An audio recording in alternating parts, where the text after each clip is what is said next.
Halo, apa kabar viewers? Kembali lagi dengan saya, Khairul Umam. Kali ini saya akan membahas mengenai apakah m-banking layak dan efektif menggantikan peran mesin ATM. Dapat kita lihat dari judulnya, tentu saja kita dapat mengetahui apa yang akan menjadi topik utama pembahasan kita kali ini, yakni mengenai mobile banking. Tentu saja, transaksi perbankan tidak bisa dilepaskan dalam kehidupan masyarakat ya viewers. Nah, guna memperoleh kemudahan, layanan perbankan saat ini mulai beralih dari konvensional menjadi layanan yang lebih modern dan praktis seperti mobile banking yang telah kita sebutkan tadi.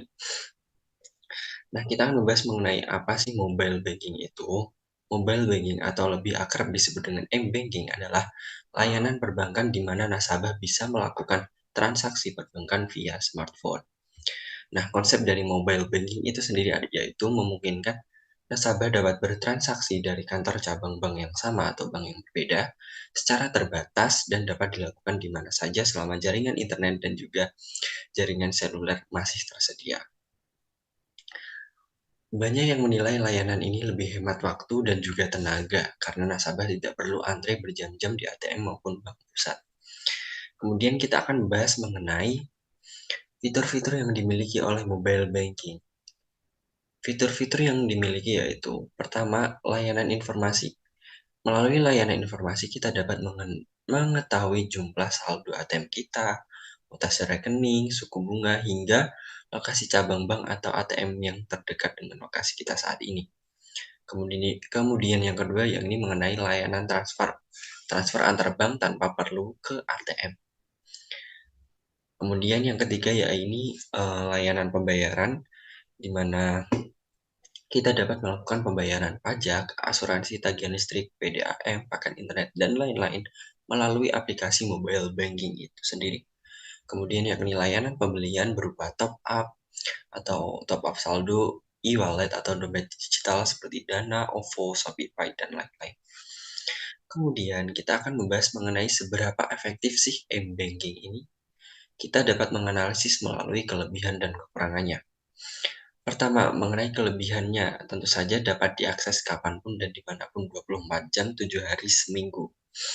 Kemudian praktis karena hanya memerlukan koneksi internet dan smartphone yang selalu dibawa kemana saja. Siapa sih yang nggak punya smartphone saat ini?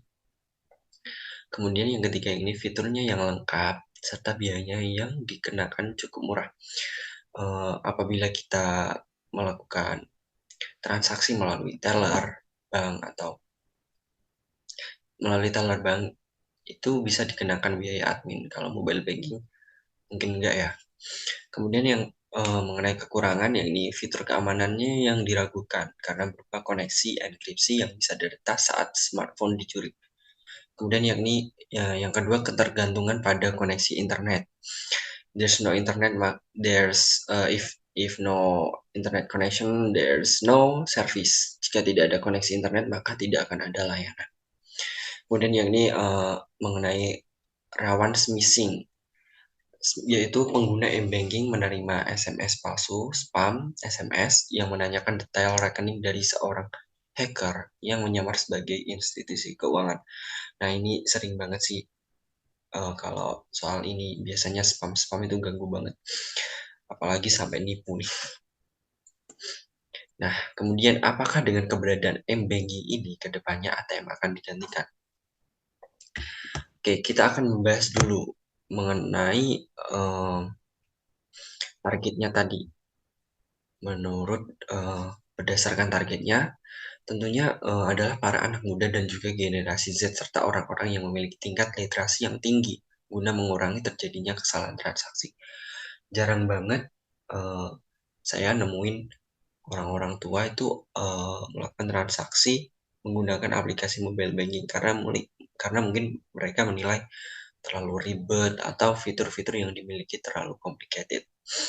Kemudian mengenai resiko yang kita bahas tadi sebelumnya, yaitu resikonya sangat tinggi karena nasabah tidak dapat melakukan transaksi secara tatap muka dan mereka juga tidak dapat memastikan apakah transaksi yang telah dilakukannya telah diproses secara tepat waktu atau tidak.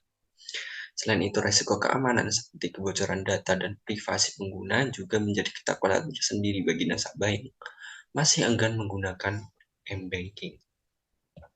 Oke, berdasarkan sudut pandang itu tadi, menurut saya mobile banking tetap efektif digunakan, terutama bagi mereka yang cukup sibuk dengan pekerjaannya dan tidak sempat untuk melakukan transaksi secara langsung ke bank, seperti itu.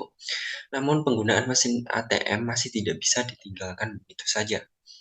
Ini karena ATM tetap menjadi prioritas nasabah guna mengambil uang dalam bentuk fisik. Meskipun intensitasnya saat ini menurun ya, karena seiring dengan munculnya berbagai macam aplikasi dompet digital dan pembayarannya cashless atau cashless tidak berupa uang fisik.